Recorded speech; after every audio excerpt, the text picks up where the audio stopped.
मेष लगन के चार्ट में हम शनि, केतु और चंद्रमा के कंजक्शन पर लगातार विचार कर रहे हैं। इस वीडियो में अब अष्टम भाव के लिए चर्चा करने वाले हैं। अष्टम भाव में अगर देखें तो कुछ इस तरीके से आपको अपने लगन चार्ट में ऐसा कंजक्शन दिखेगा जहाँ पे आपके शनि, केतु और चंद्र स्थित होंगे।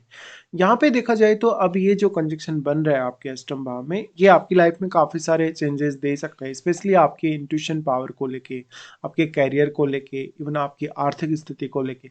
वैसे देखा जाए तो ये कंजक्शन में जो चंद्रमा है वो शनि के साथ विषदोष का निर्माण भी कर रहे हैं।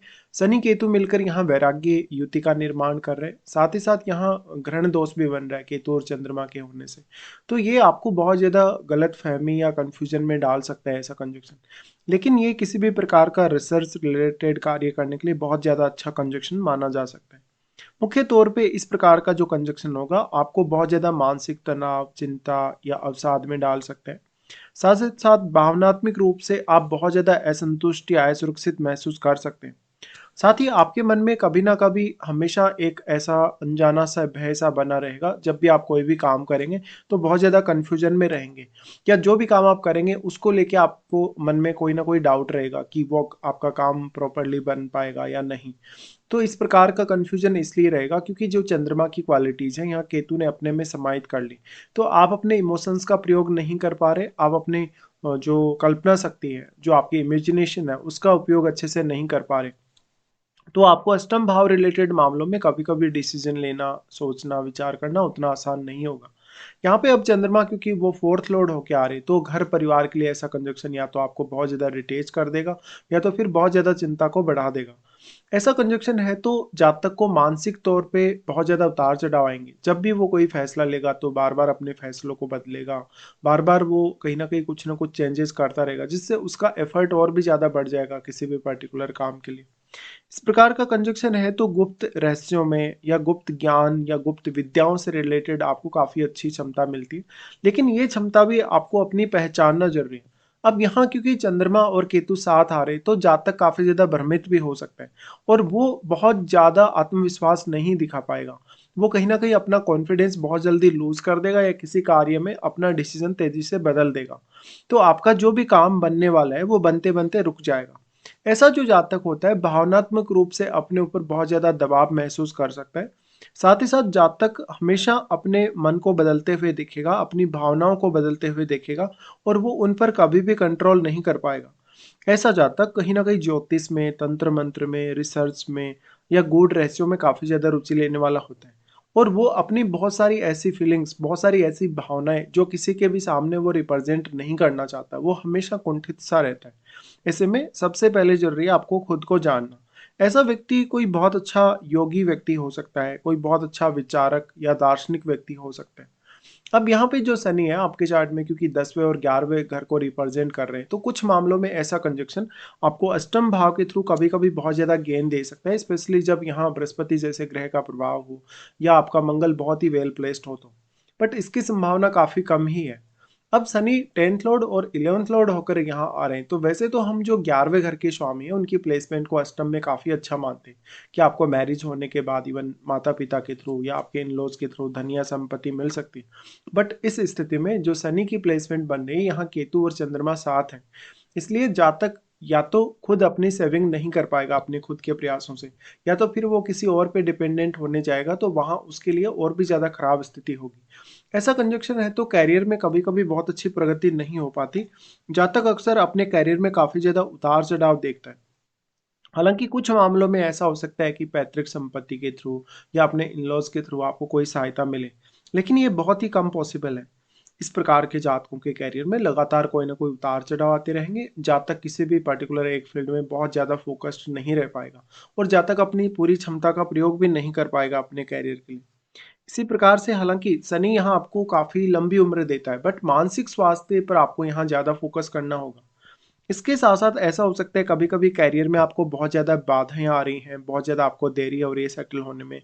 इसके साथ-साथ ऐसा जो कंजक्शन है, कहीं न कहीं आपको माताजी के साथ संबंधों को लेके बहुत ज़्यादा उतार-चढ़ाव दिखाता है। या तो अपनी मदर के साथ आपके इमोशनली जो रिलेशन है वो काफ़ी ख़राब रहते हैं, या तो आप अपनी मदर को अंडरस्टैंड नहीं कर पाते, या तो वो आपको प्रॉपर्ली अंडरस्टैंड नहीं कर पाती।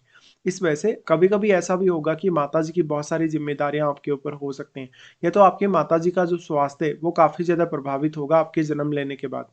ऐसे कंजंक्शन की वजह से आप जो-जो भी आर्थिक रूप से निर्णय लेंगे अपनी लाइफ में, उनको लेके आपको काफ़ी ज़्यादा यहाँ पर सावधानी रखनी होगी। ऐसा कंजंक्शन अब आपको भावनात्मक रूप से या इमोशनली बहुत ज़्यादा डिटैच करने का कार्य करता है, तो ये आपको वैराग्य की तरफ लेकर जा सकता है। शनि अगर यहाँ पे वक्री होके बैठे हैं, तो आप अपने करियर पे बहुत ज़्यादा फोकस नहीं कर सकेंगे और धन संपत्ति पर भी आपकी स्थिति वैसी ही बनेगी। यहाँ पे अब शनि का वक्री होना कहीं न कहीं केतु का ज़्यादा प्रभाव यहाँ बढ़ा देगा, क्योंकि शनि वक्री होने के केस में वो आपके इधर सप्तम भाव की तरफ ही मूव करेंगे केतु के साथ ही। ऐसे में निश्चित तौर पे अगर आपके शनि या केतु अगर सप्तम भाव के बहुत ज़्यादा क्लोज हुए, तो आपकी मैरिड लाइफ पर भी इसका प्रभाव दिख सकता है।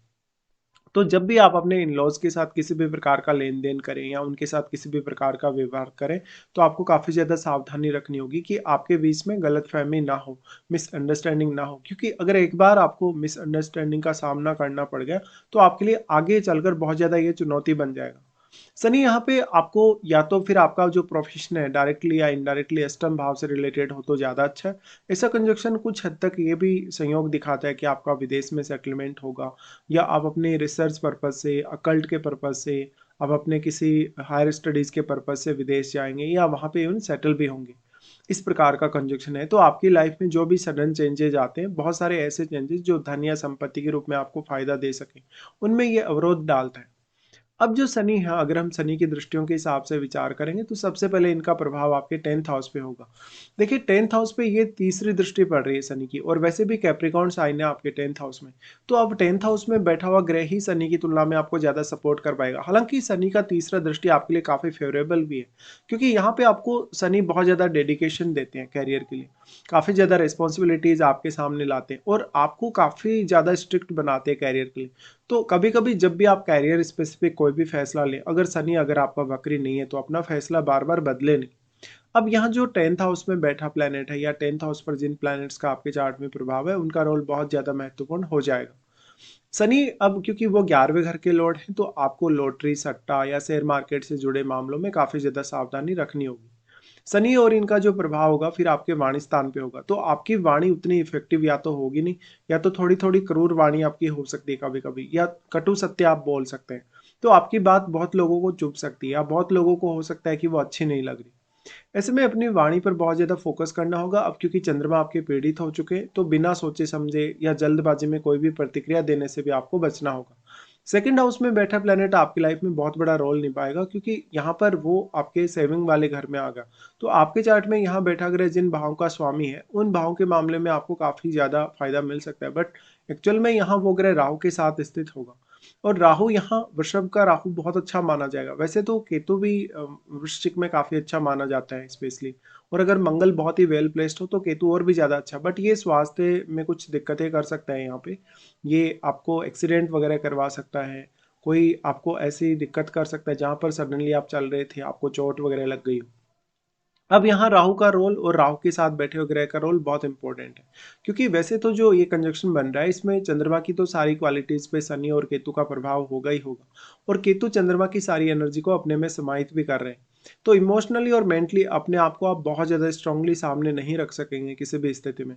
ऐसे में फैमिली रिलेटेड कार्य मैनेज करना, सेविंग को मैनेज करना, अर्निंग करना बहुत ज़्यादा आसान नहीं है आपके लिए। अब जो राहु है यहाँ पे, हालांकि राहु का प्रभाव आपके अष्टम पे है, तो अष्टम पे राहु अपना प्रभाव डाल रहे हैं, इसलिए वो आपको अन्वेषण करने, रिसर्च करने या किसी भी प्रकार का ऐसा अन्य कार्य करने के लिए बेहद सपोर्ट भी कर रहे हैं, और आपके लिए बहुत ज़्यादा गुप्त स्थितियां भी लाइफ में क्रिएट कर रहे हैं। बट यहाँ पे क्योंकि जितना भी एनर्जी आएगा अष्टम भाव को, वो सारा का सारा एनर्जी केतु अपने में समाहित कर लेंगे। इसलिए यहाँ राहु के साथ बैठे हुए ग्रह का जो रोल होगा वही सिर्फ आपके लिए सबसे ज़्यादा फेवर कर सकता है। राहु के साथ बैठा हुआ ग्रह फिर आपके चार्ट में कौन से भाव को रिप्रेजेंट कर रहा है, ये भी काफ़ी ज़्यादा आपको देखना होगा।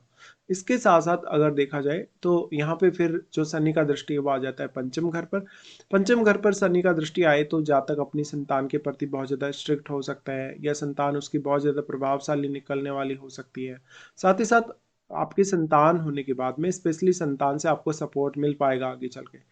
ऐसा जातक जो होगा सोचने विचारने अपने निर्णयों को लेने को लेकर कहीं ना कहीं वो बहुत ज़्यादा शुरुआत में स्ट्रिक्ट भी होगा और बहुत ज़्यादा मेहनती भी होगा, बट उस वे में उसके सामने रिजल्ट आ नहीं पाएंगे जैसा कि वो विचार कर रहा है या सोच रहा है। संतान के साथ या तो फिर आपकी लव लाइफ में काफ़ी ज़्यादा डिस्टर्बेंसेज आ सकते हैं। यहाँ पे शनि के प्रभाव की वजह से अब आपको बहुत ही ज़्यादा प्रैक्टिकल होना पड़ेगा। अगर आप प्रैक्टिकल नहीं होंगे तो आपको काफ़ी नुकसान होगा।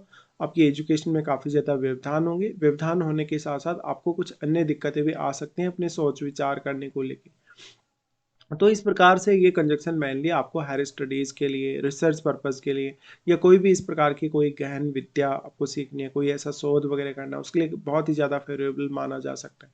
अब लेकिन इसमें आपको देखना होगा कि शनि, केतु या चंद्रमा की महादशा है नहीं, क्योंकि अगर इनकी महादशा भी अगर आपको होगी इस समय में, तो महादशा में ये इनके इम्पैक्ट बहुत ज़्यादा स्ट्रांगली देखने को मिलेंगे। अब इस कंजक्शन की वजह से आपको अपनी मैरिड लाइफ़ पर बहुत ज़्यादा ध्यान देना होगा, क्योंकि ऐसा कंजक्शन मोस्टली सेपरेशन करवा देता है। या तो कभी-कभी आपके जीवन साथी की जो फैमिली है, उनका जो इन्वॉल्वमेंट है, वो आपकी मैरिड लाइफ में बहुत ही ज़्यादा बढ़ जाता है।